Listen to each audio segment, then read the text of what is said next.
Welcome back. It's 6:23 on Daybreak, and in this morning's America 250 segment, we continue to look at Western New York 250. Yeah, and other than indigenous villages and European presence was actually decades off when we go back 250 years here in Western New York, except for a few British outposts like Old Fort Niagara.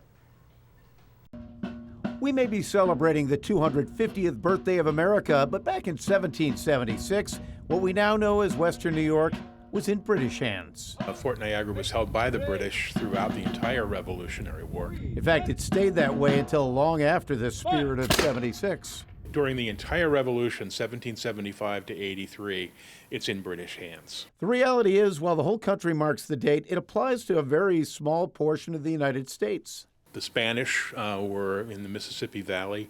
The British controlled Canada, of course, and most of the Great Lakes. The Great Lakes were all under British control. And Fort Niagara, of course, is the headquarters for the entire region. That's right. Fort Niagara was the headquarters and had already flown under two flags. It was built 300 years ago by the French, then taken over by the British, even then an outpost in the middle of the frontier. The region as a whole was Haudenosaunee territory, with the Senecas being the keeper of the western door. Battles of Lexington and Concord occurred in April of 1775, and the news of that doesn't reach here till June.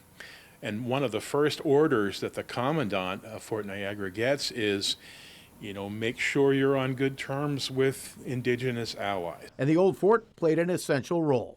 This was a huge meeting place between native and indigenous people and the British. It was also a very strategic location.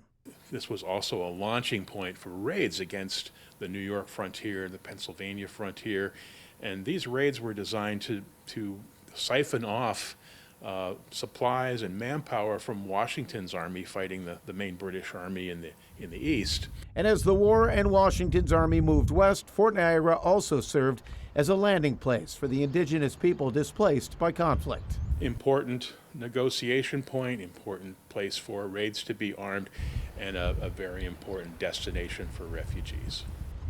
Yeah, 300 years of history. Actually, Fort Niagara was still an active military institution all the way up to 1963. It served as a POW camp in World War II.